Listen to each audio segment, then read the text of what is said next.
नमस्ते EPS 95 guide में आपका स्वागत है। आज आपने बिल्कुल सही वीडियो पर क्लिक किया है क्योंकि आपकी ईपीएस पेंशन से जुड़ी एक बहुत बड़ी खबर सामने आई है। अगर आप भी प्राइवेट कर्मचारी रिटायर्ड पेंशन भोगी हैं और ईपीएफओ से जुड़े हैं तो ये खबर आपके लिए बहुत बड़ी खुशखबरी है। ईपीएफओ ने हाल ही में एक महत्वपूर्ण ऐलान किया है जिससे कर्मचारियों की सैलरी और पेंशन में बड़ा इजाफा हो सकता है। इस खबर का असर लाखों ईपीएस पेंशन भोगियों पर पड़ेगा, जिससे भविष्य में उन्हें अच्छी पेंशन मिल पाएगी। यदि आप भी प्राइवेट नौकरी में हैं और ईपीएफओ से जुड़ी पेंशन लेते हैं तो यह जानकारी आपके लिए अत्यंत महत्वपूर्ण है। हम जानेंगे कि ईपीएस पेंशन भोगियों को अब कितनी नई पेंशन मिलेगी और कौन-कौन से नए नियम लागू होंगे। यह सारी जानकारी आज इस वीडियो में विस्तार से जानेंगे। अभी 10 मिनट पहले मिली एक बहुत बड़ी खबर के अनुसार ईपीएस के 78 लाख लाभार्थी पेंशन भोगियों के साथ साथ ईपीएफओ के ऐसे कर्मचारी पेंशन भोगी जो योगदान करते हैं, उनकी पेंशन और पीएफ से जुड़ी भी महत्वपूर्ण जानकारी आई है। यह सारी जानकारी आगे विस्तार से जानेंगे। यदि आप चैनल पर पहली बार आए हैं तो कृपया सब्सक्राइब करें और बेल आइकन को भी जरूर दबाएं ताकि आपको ईपीएस 95 पेंशन और ईपीएफओ से जुड़ी सभी अपडेट्स सबसे पहले मिले। तो चलिए वीडियो शुरू करते हैं। ईपीएफओ का नया अपडेट, बढ़ी हुई सैलरी और पेंशन। सबसे पहले बात करते हैं ईपीएफओ के नए अपडेट की।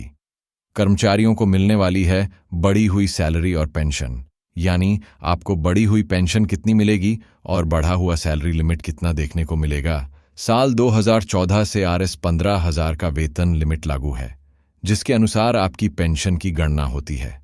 लेकिन अब नए पेंशन और वेतन लिमिट में क्या बदलाव होने जा रहा है? यह बदलाव कर्मचारियों की वित्तीय सुरक्षा को ध्यान में रखते हुए बहुत बड़ा साबित होने वाला है। ईपीएफओ का नया नियम और प्रस्ताव।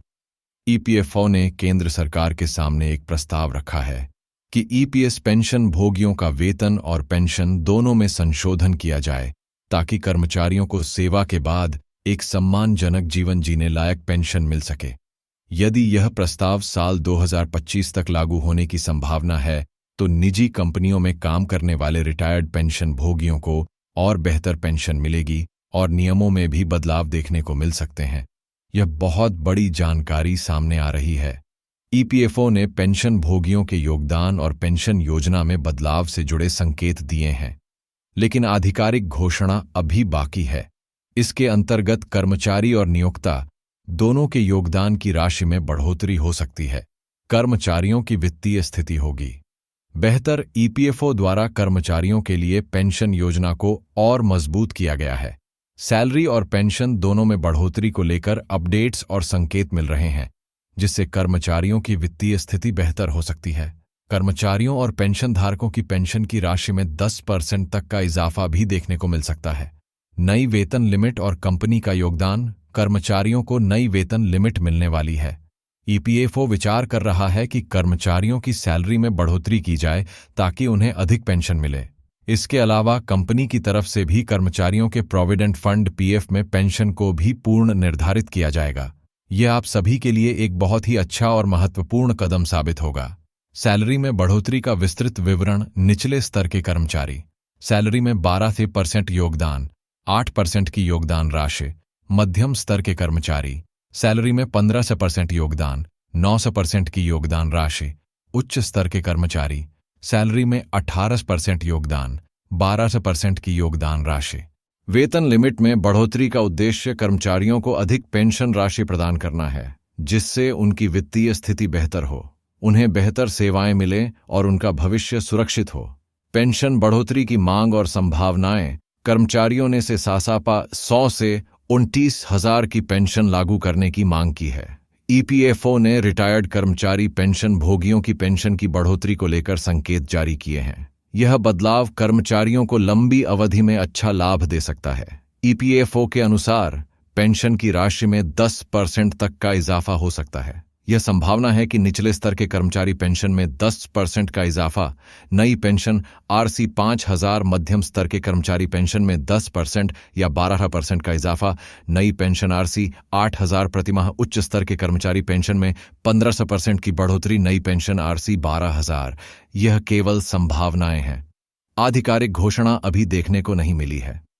पेंशन में वृद्धि से कर्मचारियों को लंबी अवधि में अच्छी सुरक्षा मिलेगी और रिटायरमेंट के बाद उन्हें नियमित उच्च पेंशन भी मिलेगी। ईपीएफओ योगदान की नई दरें। ईपीएफओ और नियोक्ता के योगदान में भी बदलाव किया गया है। नई दर के अनुसार नियोक्ता का योगदान बढ़ाकर 10% टोट तक किया जाए, जबकि कर्मचारी का योगदान 8% साथ रहेगा। इससे कर्मचारी का पीएफ बैलेंस भी बढ़ेगा और भविष्य में उन्हें अधिक पेंशन भी मिल सकेगी। नई योगदान दर टेबल कर्मचारी 8% का नया योगदान पहले भी 8% नियोक्ता, 10% का नया योगदान पहले 8% ईपीएफओ। योगदान में वृद्धि का उद्देश्य कर्मचारियों को अच्छा लाभ मिले और ईपीएफओ खाते में जमा राशि बढ़े, जिससे कर्मचारियों को अधिक ब्याज मिलेगा। यह कर्मचारी और नियोक्ता दोनों के लिए एक बेहतरीन व्यवस्था होगी। ईपीएफ और पेंशन के लाभ। ईपीएफ और पेंशन के बढ़ने से कर्मचारियों को कई फायदे होंगे। इन योजनाओं के तहत रिटायर्ड कर्मचारी होने के बाद उन्हें एक अच्छी पेंशन मिलेगी। इसके अलावा ईपीएफ खाते में जमा राशि पर ब्याज भी मिलता है, जिससे कर्मचारियों की बचत में बढ़ोतरी होगी। ईपीएफ और पेंशन के कई फायदे हैं, जिसमें रिटायरमेंट के बाद एक आपको सुरक्षा मिलेगी। यह कर्मचारियों के रिटायरमेंट के बाद आय का एक महत्वपूर्ण स्रोत बनते हैं। ईपीएफ खाते में जमा राशि पर ब्याज भी मिलता है, जो समय के साथ बढ़ता रहता है। निजी कर्मचारियों के लिए यह बदलाव क्यों महत्वपूर्ण है? यह बदलाव प्राइवेट नौकरी करने वालों के लिए बेहद महत्वपूर्ण है, क्योंकि उनकी वित्तीय स्थिति मजबूत होगी। ईपीएफओ के द्वारा इस बढ़ोतरी से कर्मचारी अपनी पेंशन और सैलरी में वृद्धि देखेंगे, जो उनके जीवन यापन के लिए बेहतर साबित होगी। इसके अलावा कर्मचारियों के ईपीएफ खाते में जमा राशि पर भी ब्याज मिलेगा, जिससे उन्हें भविष्य में अधिक पैसा और लाभ मिलेगा। सैलरी और पेंशन में वृद्धि के लाभ और प्रभाव। पेंशन और सैलरी में वृद्धि के कारण कर्मचारियों की जीवन शैली में सुधार होगा, भविष्य को अधिक सुरक्षा मिलेगी और उन्हें अधिक पेंशन मिलेगी। प्रस्तावित वेतन लिमिट और पीएफ योगदान। वर्तमान वेतन लिमिट RS 15,000, नया प्रस्तावित वेतन लिमिट RS 21,000। वर्तमान पीएफ योगदान RS 1,800, नया पीएफ योगदान RS 20। नया प्रस्तावित वेतन लिमिट मान लें RS 26,000। वर्तमान पीएफ योगदान तशा 3,000, नया पीएफ योगदान RS 18,820। वर्तमान वेतन लिमिट मान लें RS 25,000, नया प्रस्तावित वेतन लिमिट मान लें R 3,000। वर्तमान पीएफ योगदान RC, नया पीएफ पेंशन आस्तीन 600। अंतिम मंजूरी और लंबित प्रस्ताव। पेंशन की बढ़ोतरी के ईपीएस पेंशन धारकों को बहुत सारे फायदे होंगे, लेकिन अभी प्रस्ताव को अंतिम मंजूरी मिलनी बाकी है। अभी यह कैबिनेट की बैठक, संसद की समिति या ईपीएफओ सीबीटी की बैठक का चर्चा का विषय बना हुआ है। इसको लेकर बहुत सारी चर्चाएं हो रही हैं, लेकिन अभी कंफर्म फैसला आना बाकी है। प्रस्ताव फिलहाल श्रम मंत्रालय और वित्त मंत्रालय के पास पेंशन की बढ़ोतरी के लिए लंबित है। इस समय पेंशनर्स की राशि बढ़ाने की मांग पेंशन भोगी कर रहे हैं। वर्तमान में 28,000 की पेंशन की राशि बहुत ही कम है। खासकर महंगाई के इस दौर में ईपीएफओ ने प्रस्ताव दिया है कि इसे ऊंचाई तक बढ़ाया जाए और इसमें महंगाई भत्ता, डीए तथा मेडिकल की सुविधा भी जोड़ी जाए, ताकि बुजुर्गों को सम्मानजनक पेंशन मिले। इन तमाम पहलुओं को लेकर अभी फिलहाल विचार चल रहा है और यह पेंशन का प्रस्ताव तीसरे पक्ष के मूल्यांकन के बाद आपको इसमें राहत देखने को मिल सकती है। इस तरह की अपडेट होने वाली है। नई अपडेट के लिए चैनल को सब्सक्राइब करके बेल आइकन को जरूर दबाएं, ताकि आपको इसी प्रकार से और भी नई अपडेट मिलती रहे। एक और ऐसी नई अपडेट के साथ फिर आपसे मिलेंगे।